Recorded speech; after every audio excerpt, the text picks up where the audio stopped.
오늘 우리에게 주시는 하나님의 말씀은 사도행전 5장 12절에서 32절까지의 말씀입니다. 우리 한 절씩 교독하겠습니다. 사도들의 손으로 민간에 표적과 기사가 많이 되매 믿는 사람이 다 마음을 같이하여 솔로몬 행각에 모이고 그 나머지는 감히 그들과 상종하는 사람이 없으나 백성이 칭송하더라. 믿고 주께로 나오는 자가 더 많으니 남녀의 큰 무리더라.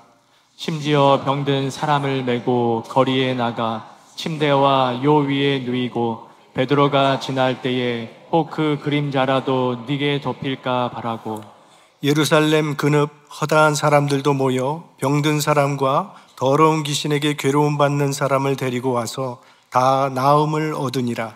대제사장과 그와 함께 있는 사람 즉 사두개인의 당파가 다 마음에 시기가 가득하여 일어나서 사도들을 잡아다가 옥에 가두었더니 주의 사자가 밤에 옥문을 열고 끌어내어 가로되 가서 성전에 서서 이 생명의 말씀을 다 백성에게 말하라 하며 저희가 듣고 새벽에 성전에 들어가서 가르치더니 대제사장과 그와 함께 있는 사람들이 와서 공회와 이스라엘 족속의 원로들을 다 모으고 사람을 옥에 보내어 사도들을 잡아오라 하니 관속들이 가서 옥에서 사도들을 보지 못하고 돌아와 말하여 가로되 우리가 보니 옥은 든든하게 잠기고 지킨 사람들이 문에 섰으되 문을 열고 본즉 그 안에는 한 사람도 없더이다 하니 성전 맡은 자와 제사장들이 이 말을 듣고 의혹하여 이 일이 어찌 될까 하더니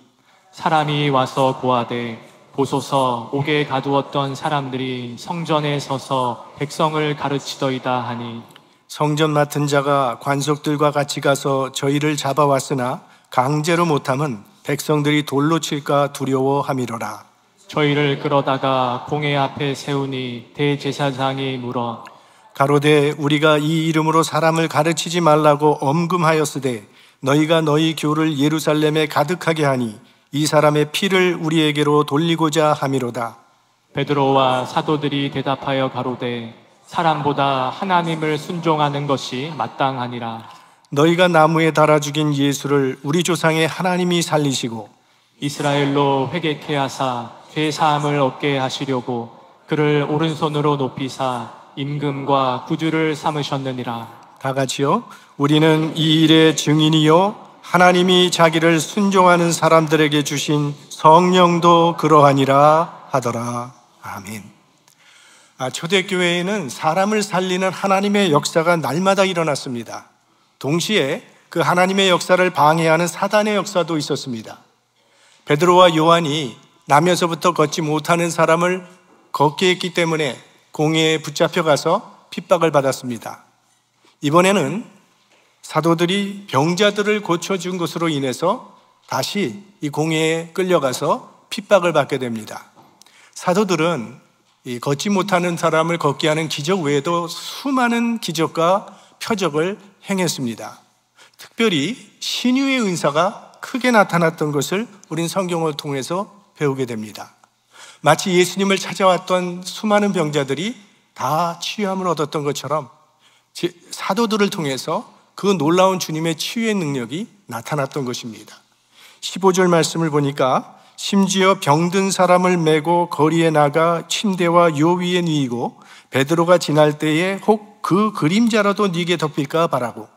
이 사도들을 통해서 표적과 기사가 계속 나타나니까 예루살렘 거리는 사도들이 지나갈 것이라고 예상되는 골목골목마다 환자들과 그들의 가족들이 거리를 메우고 있었다는 이야기입니다. 마치 예수님께서 어디를 가시면 수많은 사람들이 예수님 곁에 모여들었던 것처럼 베드로가 지나갈 때 그의 그림자라도 스쳐 지나가 주기를 바랐습니다. 그렇게 사도들을 찾아왔던 병자들은 다 낫는 기적이 일어났습니다. 물론 그림자의 병을 고치는 능력이 있었던 것은 아닙니다. 능력은 주님께 있습니다. 다만 주님의 능력이 그림자를 통해서도 나타난 것뿐입니다. 우리 하나님은 길거리에 있는 돌들로도 아브라함의 자손을 만드실 수 있습니다. 하나님은 나귀의 입을 통해서도 하나님의 말씀을 선포하게 하셨습니다. 12해 동안 혈루증을 앓던 여인은 예수님의 옷자락만 만져도 나았고, 어떤 병자들은 사도 바울의 손수건을 몸에 얹었더니 나았다고 했습니다. 하나님은 구원이 필요한 곳에는 무엇이든지 사용하셔서 하나님의 구원을 이루어 가시는 분입니다. 그림자도 하나님께서 사용하시니까 구원의 도구가 되었어요. 참 보잘것없고 연약한 우리들도 하나님께서 사용하시면 구원의 도구가 될 수 있다는 것입니다. 우리 삶을 하나님의 손에 올려드리면 우리들도 하나님의 역사에 동참할 수 있는 자로 사용하실 것입니다.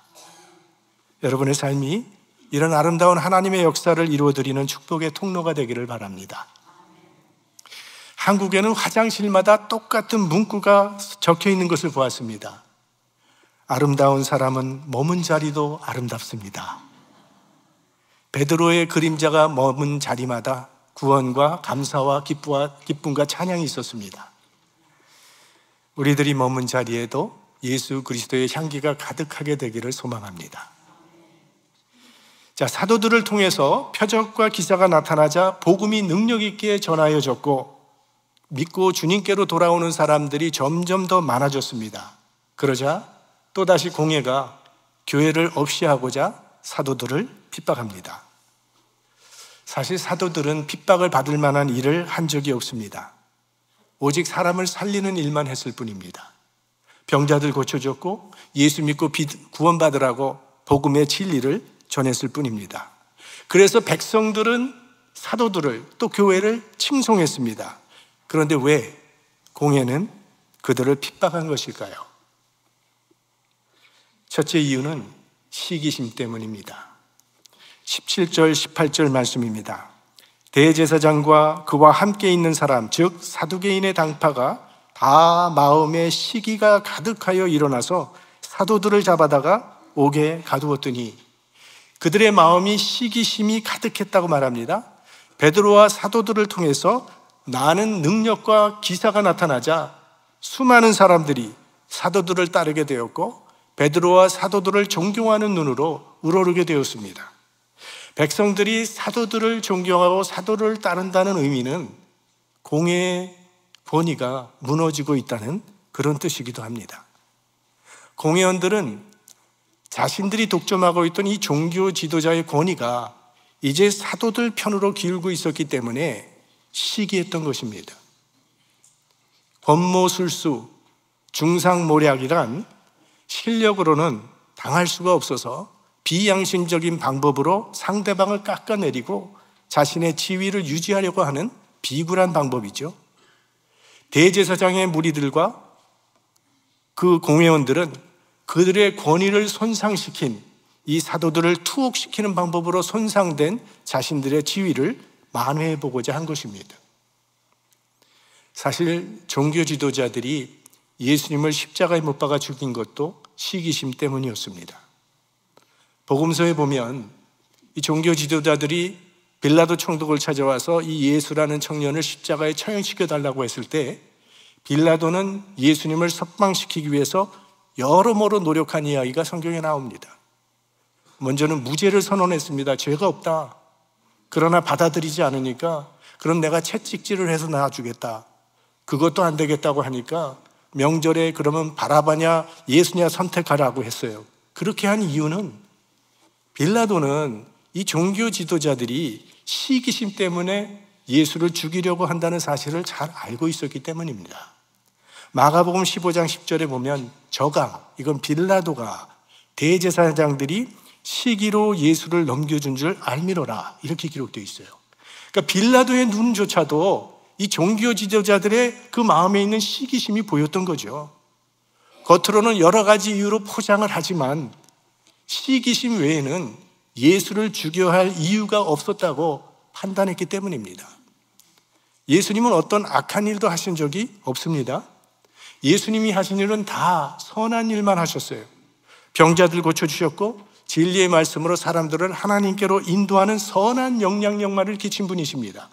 그런데 그 좋은 영향력이 점점 커지니까 자신들의 불의가 드러나게 되고 자신들의 기득권이 무너질까 봐 시기심이 발동을 해서 예수를 십자가에 못 박아 죽였던 것이죠. 그러니까 이 시기심이라고 하는 것은 결국 자기가 왕이 되려는 마음입니다. 독재자들은 그래서 시기심들이 많다는 게 공통점이에요. 얼마 전 수요 예배 시간에 말씀드렸지만 아마 여러분들 북한의 김정일의 장례식을 기억하시는 분들이 계실 겁니다. 보통 아버지가 죽으면 유가족들이 나란히 쓰지 않습니까?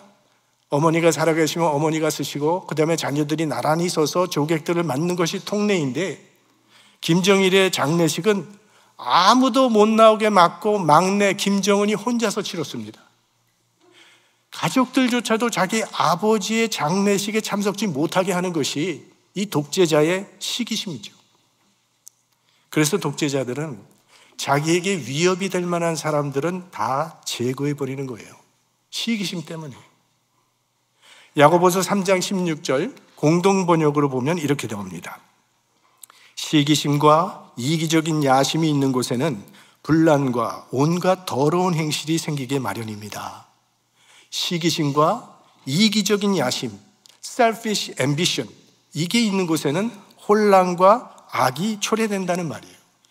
그러니까 이 시기심, 야심이 추구하는 목적은 같습니다. 자기가 왕이 되려는 거죠. 그래서 교회에서나 또 나라에서 지도자를 세울 때는 그 사람 안에 시기심, 이런 야심이 있는지를 살펴봐야 합니다. 그런 사람이 지도자가 되면 자기 혼자 행복해지고 다른 사람들은 다 불행해지게 만들기 때문이죠.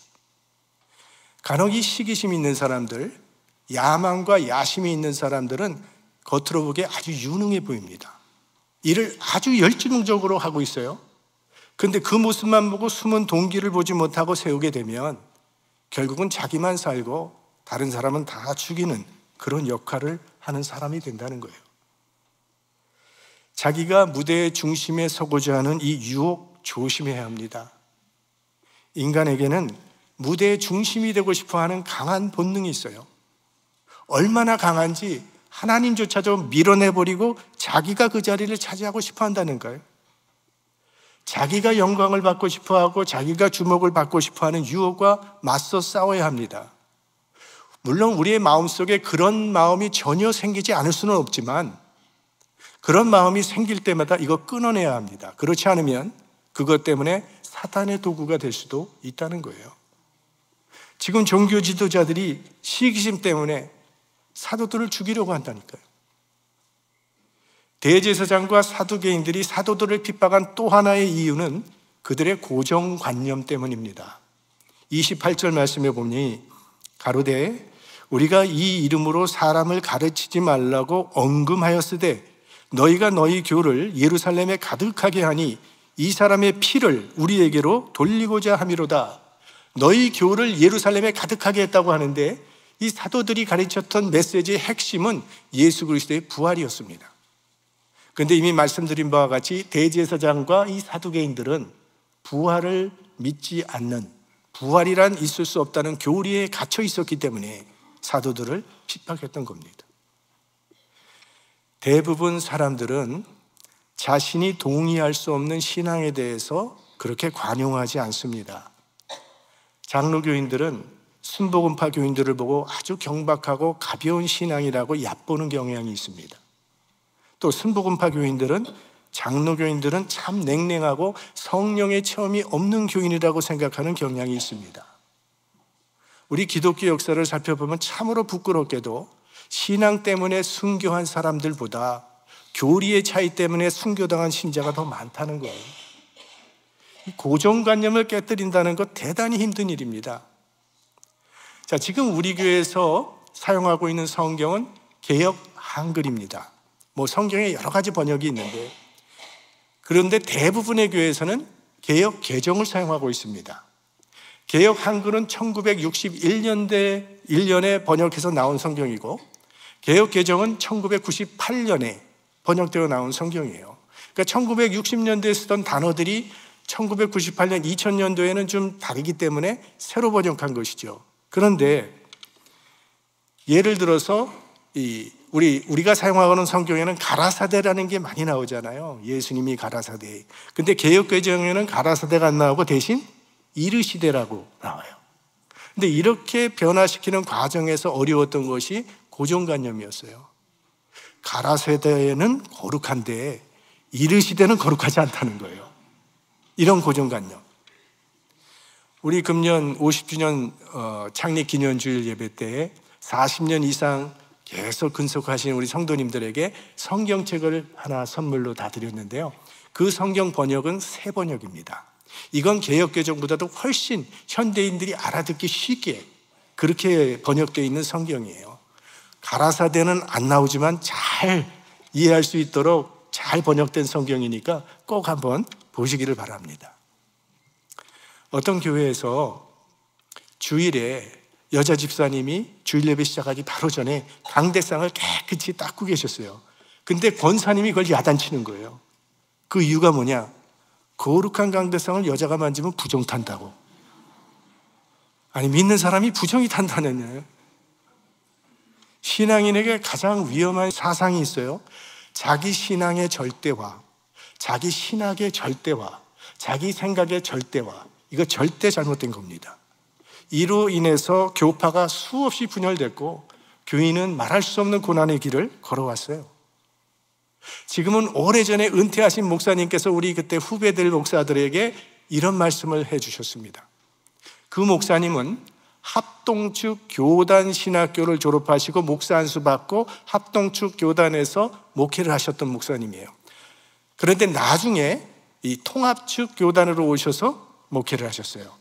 합동축 교단하면 대표적으로 한국에는 우리 충영교회 같은 교회를 들 수 있고요. 통합축 하면은 영락교회를 들 수가 있죠. 저희 교회는 통합축에 속하는 그런 교회입니다. 근데 그런 후에 그 목사님의 회개는 뭔가 하면 자기는 지금까지 통합축 장로교회는 다 마귀의 집단이라고 설교를 해왔다는 거예요. 자기는 지금 회개하고 있지만 그 설교를 듣고 지금까지 그렇게 믿고 있는 교인들은 어떻게 하면 좋겠느냐고 후회하셨어요. 그러면서 절대로 함부로 다른 사람의 신앙을 정죄하거나 비판하지 말라는 말씀을 하셨습니다.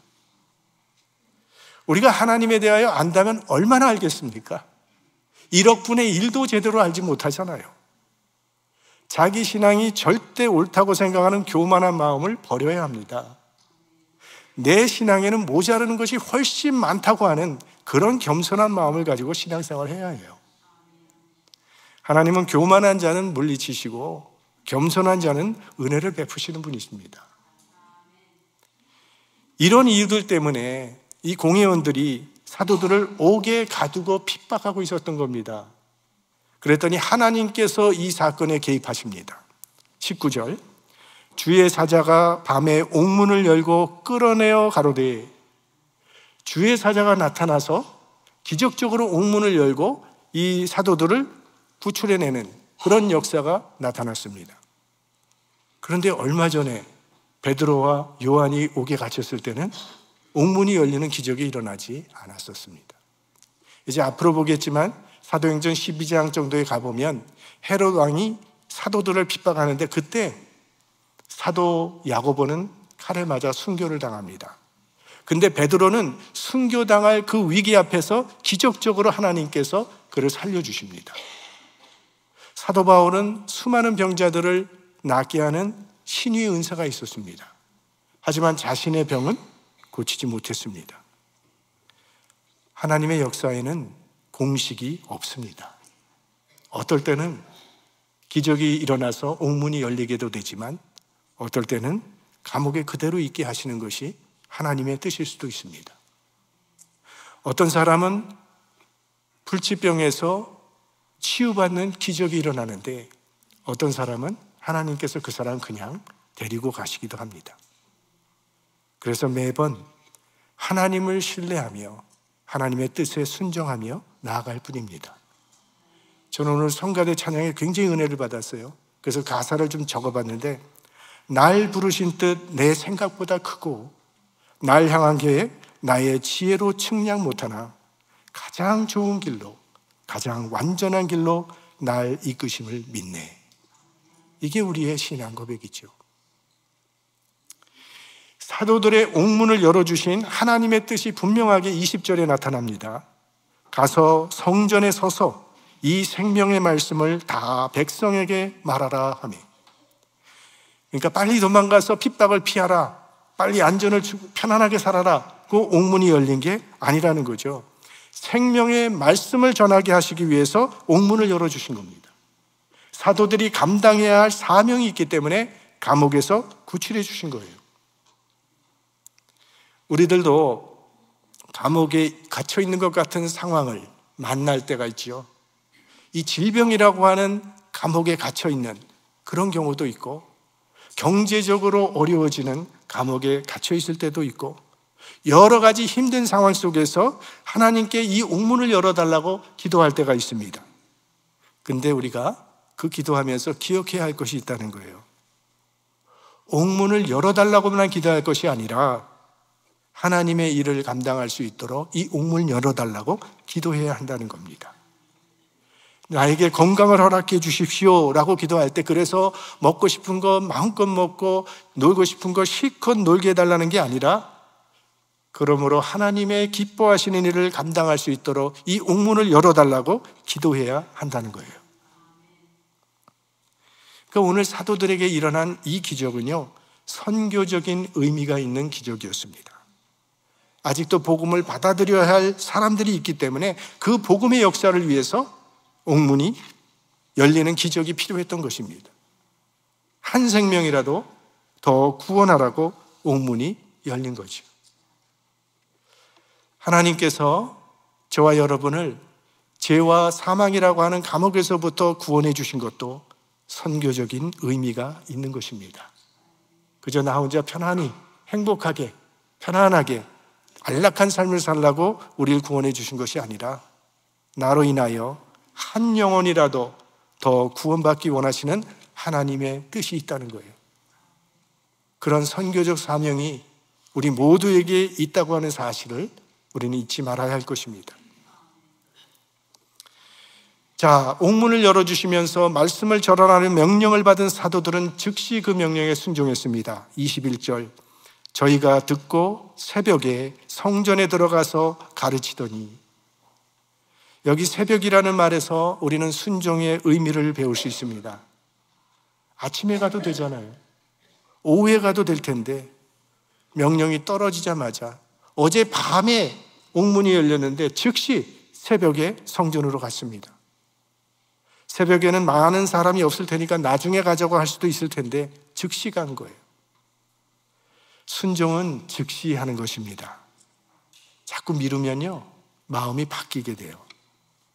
하나님께서 아브라함에게 이삭을 번제로 드리라고 하셨을 때 아브라함은 아침 일찍이 일어나서 이삭을 데리고 모리아 산을 향하여 떠났다고 했습니다.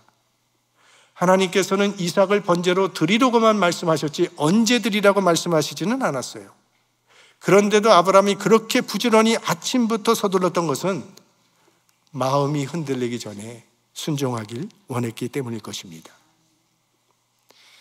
하나님의 말씀은요, 들려지고 깨우쳐 주실 때 즉시 행해야 해요. 우리가 이렇게 예배를 드리다가 하나님께서 내 마음 가운데 어떤 확신을 주실 때가 있습니다.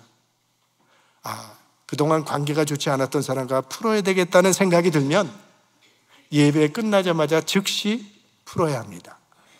그렇지 않으면 길거리에 떨어진 씨를 새가 쪼아가듯이 사탄이 그 말씀을 훔쳐가 버립니다. 우리 하나님의 말씀이 내 영혼 가운데 들려질 때마다 옥토 같은 마음으로 순종하는 성도들이 되시기를 바랍니다. 옥에 가두었던 사도들이 사라졌다고 하는 보고를 들은 대제사장의 무리들은 몹시 놀라고 당황했습니다. 우리가 보니 옥은 든든하게 잠기고 지킨 사람들이 문에 섰으되 문을 열고 본즉 그 안에는 한 사람도 없더이다 하니 성전 맡은 자와 제사장들이 이 말을 듣고 의혹하여 이 일이 어찌 될까 하더니, 여기 의혹이라고 하는 단어가 나오는데 매우 당황하여 어찌할 줄을 모른다는 그런 뜻입니다. 분명히 사도들을 옥에 가뒀는데 옥문은 그대로 닫혀져 있는데, 그리고 그 옥을 지키는 간수들도 그대로 지키고 있는데 사도들이 온데간데 없이 사라져버린 거예요. 믿음의 세계에는 설명할 수 없는 일들이 있다는 것을 인정해야 합니다. 영적 세계에는 우리 인간의 이성과 논리와 경험으로는 이해할 수 없는 일들이 얼마든지 있다는 거예요. 천지 창조를 어떻게 설명할 수 있겠습니까? 하나님께서 말씀으로 천지를 창조하셨다는 것은 우리가 이성으로 어떤 논리로도 이해할 수가 없는 일이에요. 어떻게 처녀가 아이를 낳았겠어요? 어떻게 사람이 물 위를 걷습니까? 어떻게 죽은 사람이 다시 살아납니까? 이런 일들은 우리의 이성으로는 이해할 수도 없고 설명할 수도 없습니다. 하지만 그런 일들이 있었다는 사실을 우리는 인정해야 합니다. 믿음의 세계 속에서는 얼마든지 가능하니까. 자, 사라졌던 사도들이 성전에서 복음을 전하고 있다는 이야기를 듣고 공회원은 다시 이 사도들을 붙잡아 들이라고 명령을 내리고 그들은 가서 사도들을 붙잡아 왔습니다. 지금 공회는 사도들에게 다시는 예수의 이름으로 말하지도 말고 가르치지도 말라고 했음에도 불구하고 계속 복음을 전하는 것에 대해서 몹시 불쾌했을 겁니다. 무엇보다도 그들이 죽인 예수가 구세주요 메시아라고 가르쳤다는 것이 그들에게 몹시 화가 나게 했을 겁니다. 그래서 이번에는 사도들을 죽이겠다는 마음의 결정을 내리고 공회에 부른 겁니다. 그런데 이런 상황에서도 사도들이 전혀 위축되지 않고 당당하게 응수합니다. 29절 말씀 우리 같이 보겠습니다. 베드로와 사도들이 대답하여 가로되 사람보다 하나님을 순종하는 것이 마땅하니라. 이런 위협적인 상황 속에서도 사도들이 이렇게 당당할 수 있었던 이유가 이 말씀에 나오지 않습니까? 그들은 하나님께 순종하고 있다는 확신이 있었기 때문이에요. 지금 우리는 하나님께 순종하고 있는 것이기 때문에 당신들이 뭐라고 하든 상관없다는 거예요. 사람보다 하나님을 순종하는 것이 마땅하다는 거죠. 우리는 하나님의 구원의 역사에 순종하고 있는 것이고 하나님이 그 일을 위해서 우리를 사용하고 계시다고 믿기 때문에 두렵지 않다는 겁니다. 그런 당당함과 확신 속에서 이제 사도들이 공회원들 앞에서 복음을 선포합니다. 당신들이 십자가에 죽인 그 예수를 하나님께서 다시 살리셔서 구세주가 되게 하셨고 그 예수를 말미암아 죄사함의 길이 열렸으며 우리는 이 일의 증인이고 하나님이 보내신 성령도 그렇게 증언하신다고 담대하게 선포합니다.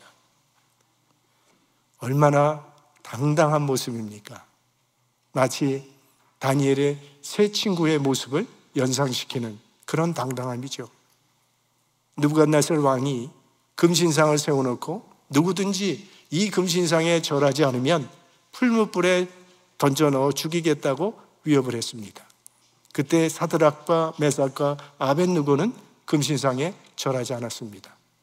그랬더니 그 세 사람을 다시 한번 극렬한 풀무불 앞에 세워놓고 다시 한번 기회를 줄 테니까 이제 금신상에 절하라. 그렇지 않으면 너희들을 던져 넣어 죽이겠다고 위협했을 때 그들이 무슨 말을 합니까?